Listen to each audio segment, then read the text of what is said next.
काशी में जिस तरीके से औरंगजेब के विध्वंस की कहानी, ज्ञानवापी विवाद के बीच काशी विश्वनाथ और आदि विश्वेश्वर पर मुगलिया हमले की पूरी कहानी आप सुन सके हैं, लेकिन आप शायद ये नहीं जानते कि औरंगजेब ने विश्वनाथ मंदिर से पहले भी काशी के कई मंदिर तोड़ने का फरमान जारी किया था। 17वीं सदी में इस मंदिर को तोड़कर आलमगीरी मस्जिद बनाने के दावे की सच्चाई क्या है, इस रिपोर्ट में देखिए।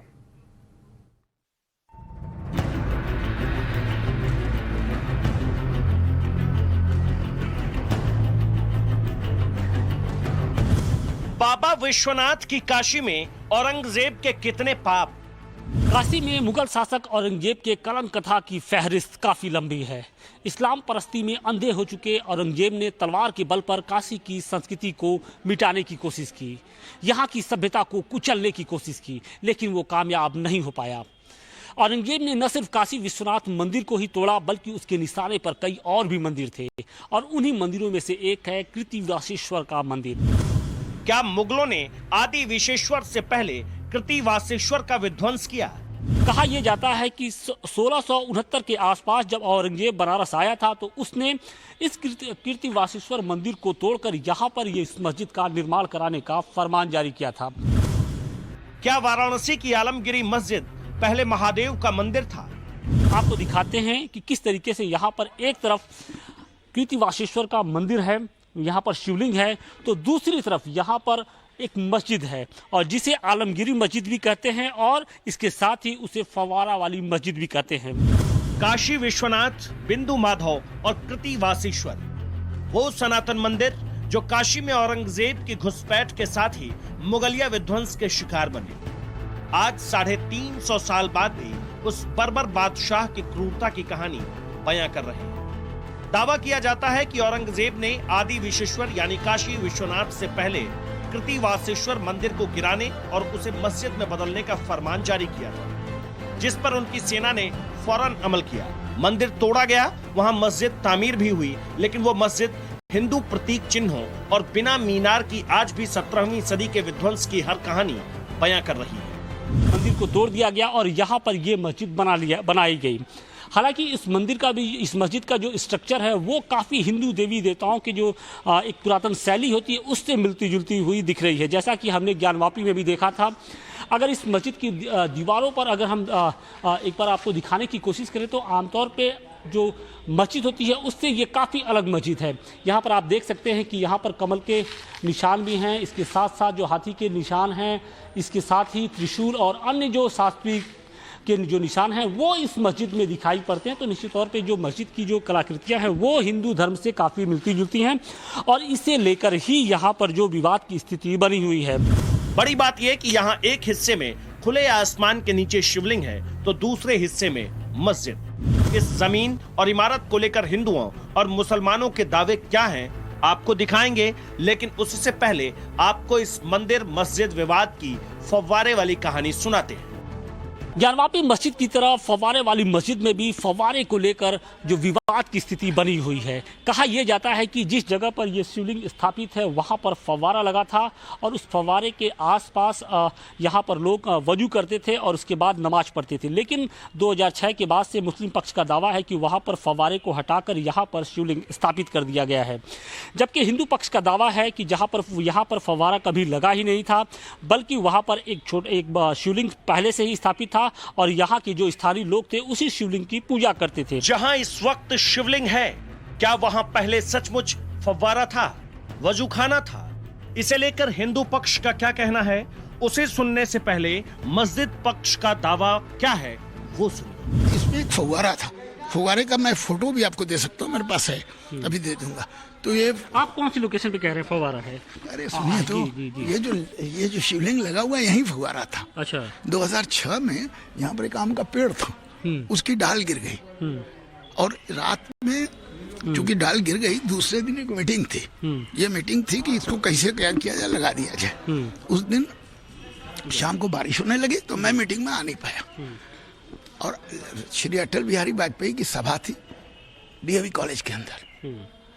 तो इन लोगों ने क्या किया कि सवेरे जो है ठीक सुबह जबरदस्ती उधर से घुस के वहां से वहाँ से घुस के एक ऊपर लाके यहाँ जबरदस्ती इसको लगा दिया। 2006 के पहले ये नहीं था। मुस्लिम पक्ष का दावा है कि यहाँ जो शिवलिंग है उसे 2006 में जबरदस्ती रख दिया गया, जबकि हिंदू पक्ष इस दावे को सिरे से नकारता है। हिंदू पक्ष का दावा तो यहाँ तक है कि वाराणसी का ये अकेला ऐसा मंदिर है जिसे औरंगजेब के तोड़ने के बाद भी यहाँ पूजा एक दिन भी नहीं रुकी। कोई पाइप कनेक्शन भी नहीं है, न कहीं पानी की निकासी की व्यवस्था है। कहीं हो तो दिखा दो। यहाँ था ही नहीं उसका यहाँ व्यवस्था। आज तक ही खुद भी कभी नहीं देखे फुहारा निकलते हुए। जो यहाँ के मुतवली है वो खुद भी नहीं देखे। किसी ने देखा उनसे हो तो बतावे। उनके हम उम्र हम हैं, हमने नहीं देखा, उन्होंने नहीं देखा, तो कब फुहारा चलती थी। नहीं, वो तो टाइम्स नाउ नवभारत को एक फोटो दिखा रहे हैं। उनके कहने के मुताबिक कि 2006 के पहले यहाँ पर नमाज अदा की जाती थी। कभी नहीं नमाज अदा की जाती थी। यहाँ जो फुहारा दिखा रहे हैं उसी को शिवलिंग समझ के हिंदू पूजा दर्शन करते थे। ये वाराणसी वैभव और काशी का इतिहास दोनों पुस्तक में उल्लेख है कि देश की अकेली मंदिर है जिसका पूजा दर्शन एक दिन भी रुका नहीं। इतिहास की किताबों और धर्म ग्रंथों में कृति वासेश्वर मंदिर को लेकर लिखा क्या गया है, आज आपके सामने वो पन्ने भी खोलेंगे। लेकिन इस मंदिर में हिंदुओं की कितनी आस्था है, पहले उसका किस्सा सुनिए। हजारों की संख्या में प्रतिदिन जो लोग होते हैं वो यहाँ पर आते हैं और शिवलिंग की पूजा करते हैं। और इसमें सबसे जो बड़ी तादाद है वो दक्षिण भारतीय लोगों की होती है, क्योंकि ये जो शिवलिंग है वो लिंगायत समुदाय से जुड़ा कहा जाता है। और यहाँ पर जो दक्षिण समाज के लोग होते हैं वो यहाँ पर आते हैं और यहाँ पर पूजा करते हैं। इसके साथ ही जब अगर दूसरी तरफ की बात करेंगे तो यहाँ पर आप दूसरे साइड में अगर देखेंगे तो यहाँ पर मस्जिद है और इस मस्जिद में जुम्मे के दिन लगभग 500 से 1000 की जो संख्या होती है उसमें मुस्लिम समाज के लोग आते हैं और यहाँ पर नमाज पढ़ते हैं। तो निश्चित तौर पे जो विवाद की स्थिति है न सिर्फ ज्ञानवापी मस्जिद में है बल्कि धरौरा मस्जिद के साथ ही कीर्ति वासेश्वर मंदिर जो है वहाँ पर भी विवाद की स्थिति बनी हुई है। अब यहाँ के लोग ये मांग कर रहे हैं कि इस मंदिर परिसर का भी सर्वे किया जाए ताकि दूध का दूध और पानी का पानी हो सके। ज्ञानवापी विवाद में सर्वे के बाद ऐसी ही मांग अब कृति वासेश्वर और आलमगिरी मस्जिद में भी की जा रही है। मंदिर पक्ष के मुताबिक यहाँ पूजा कभी बंद नहीं हुई। ऐसे में यह मंदिर 1991 के वर्शिप एक्ट के दायरे में भी नहीं आता है। औरंगजेब ने तलवार चलाई शिवलिंग पर तो खून का फुहारा निकला, इसीलिए फुहारा चिल्ला, इसीलिए फव्वारे वाली मस्जिद भी कहा जाता है क्या? हाँ, जब खून का फव्वारा निकला शिवलिंग से तो उसको सब फुहारा चिल्लाते हैं। लेकिन यहाँ पूजा पाठ कभी बंद नहीं हुई, निरंतर होता रहा है, कभी नहीं। बल्कि एक शिवरात्रि के दिन इसी घर के बगल में एक महिला रहती है, पूजा करने आई थी और उसके कपड़ा में आग लग गया था, ऐसी जगह जल करके गई और कविचूरा हॉस्पिटल में मरी। यह बात कम से कम 40-45 साल पहले की है। और दूसरी बात, यहाँ धर्मस्थल विधेयक भी लागू नहीं होता। 1991 जहाँ पूजा अर्चन हो रहा है वहाँ लागू नहीं होता। मंदिर खुले आसमान के नीचे है, लेकिन महादेव की पूजा के सामान यहाँ एक कमरे में बंद है जिसकी पहरेदारी 24 घंटे पुलिस वाले करते हैं। यहाँ पर देखिए जो पुलिस के जवान हैं वो हमेशा यहाँ पर मुस्तैद रहते हैं, वो ड्यूटी देते रहते हैं ताकि किसी तरह की कोई अप्रिय घटना यहाँ पर ना हो सके। इसके साथ ही हम वो इस स्टोर रूम की भी तस्वीरें दिखाने की कोशिश करते हैं कि आखिर इस स्टोर रूम में मंदिर से जुड़ी हुई जो चीज़ें हैं वो क्या क्या रखी। आप सामने देख सकते हैं कि यहाँ पर शेषनाग की एक स्टैचू है और इसके साथ ही एक धारा पथ है। कहा यह जाता है कि ये जब 16वीं सदी के आसपास की ये जो साजो सामान है, पूजन सामग्री है, जब बाद में इसे हमले में तोड़ दिया गया था इस मंदिर को और यहाँ पर मस्जिद स्थापित कर दी गई थी, तो फिर बाद में इस सामग्री को यहाँ पर सुरक्षित रख लिया गया था। कृति वासेश्वर में आस्था रखने वाले पक्ष का दावा है कि ये इमारत किसी एंगल से मस्जिद नहीं है, ये मंदिर ही था जिसे तोड़कर मस्जिद की शक्ल दे दी गई, जिसके सबूत आज भी मंदिर के पक्ष में है। 3 सेट देख रहे हैं, ये अभी नहीं था। ये पंखा लगा है, ये सब भी नहीं था। ये वजू करने का जगह भी नहीं था। देख रहे ऊपर कहीं मीनार है, कहीं देख लीजिए, कहीं मीनार हो तो बताइए। ये ताखा उखा बाद में सब डेंटिंग पेंटिंग किए हैं, बाद में ऐसा कहीं कुछ था नहीं। अब ये लोग जो चाहे सो करें, जो कहेंगे भाई सुने भाई, लेकिन मैं जो कह रहा हूँ ये बिल्कुल सत्य है, ऐतिहासिक दावे के साथ बोल रहा हूँ। वहाँ देखेंगे कीर्ति वासेश्वर कूप है, कुआं भी है। इसी कुएं से यहाँ इनका जो है जलाभिषेक वगैरह ये सब होता था। मंदिर इसके जस्ट आगे, थोड़ा आगे जाइएगा, लेफ्ट हैंड साइड पे है, वहाँ पे है। ये मिसगाइड करते हैं। दीज आर मिसगाइडेड फैक्ट्स, ये मिसगाइडेड फैक्ट है। और ऑन रिकॉर्ड 1882 का जो 1882 का जो बंदोबस्त है बनारस का, उस वक्त से 1882 का जो लॉर्ड डंकिन ने बंदोबस्त किया है, उसमें हम रिकॉर्ड में हैं। वी आर इन रिकॉर्ड, मतलब हम 1882 आज तक रिकॉर्ड में हैं। और जब 32 में जब 32 में हमारे वक्फ बोर्ड का गठन हुआ तो वक्फ कराई गई है मस्जिद, वो मेरे पास ऑन रिकॉर्ड। मुस्लिम पक्ष मस्जिद की हिमायत में दस्तावेजी सबूत होने के दावे कर रहा है, तो मंदिर पक्ष इतिहास की किताबों का हवाला दे रहा है। जब औरंगजेब काशी में आया तो सबसे पहले उसने कृतिवासेश्वर महादेव मंदिर को तोड़ा। इस बात का उल्लेख वाराणसी वैभव में पंडित कुबेरनाथ शुक्ल ने अपनी किताब में किया है। और यहाँ के कमिश्नर रहे नितिन रमेश गोकर्ण जी ने भी अपने जो उन्होंने पुस्तक लिखी है काशी सर्व प्रकाशिका, उसमें भी उन्होंने उल्लेख किया है कि जब औरंगजेब काशी में आया तो सबसे पहले उसने कृतिवासेश्वर महादेव मंदिर को तोड़ा। ये उस समय इतना विशाल मंदिर था, इसमें शिक्षा केंद्र थे, विद्यार्थी पढ़ते थे, वेद मतलब पाठशालाएं थी, संस्कृत का अध्ययन करते थे, वेद पाठी रहते थे, और बहुत संपन्न यह मंदिर था। ये देख रहे हैं जो टावर देख रहे हैं, ये सब उसी में है। हर तीरथ पोखरा भी इसी में था, उसमें नहा करके लोग आते थे, मंदिर में दर्शन करते थे। और मंदिर टूटने के बाद भी कभी यहाँ पर पूजा बंद नहीं हुई, निरंतर होता रहा। कभी फुहारा नहीं था, कभी इसमें पानी नहीं था। ये झूठ बोलते हैं। जुबानी दावे से अलग किताबों में क्या लिखा है, आपको वो भी दिखाते हैं। पंडित कुबेरनाथ शुक्ल ने अपनी किताब वाराणसी वैभव में लिखा है, काशी के प्रमुख शिवलिंगों में कृतिवासेश्वर का स्थान बहुत ऊंचा है। कृतिवासेश्वर का मंदिर बहुत सुंदर और वैभवशाली था। इसी वजह से औरंगजेब ने कृतिवासेश्वर की जगह मस्जिद बनवाई। औरंगजेब ने काशी के 3 देवस्थान आदि विशेश्वर, कृतिवासेश्वर और बिंदु माधव की जगह मस्जिद बनवाई। कृतिवासेश्वर के पूर्व में हंस तीर्थ था, जो आज भी हरतीरथ पोखरे के नाम से मशहूर है। मंदिर में आस्था इतनी कि लोग मस्जिद परिसर के फव्वारे के पत्थर को पूजते हैं। मंदिर टूटने के 200 साल तक कृतिवासेश्वर की दोबारा स्थापना नहीं हुई।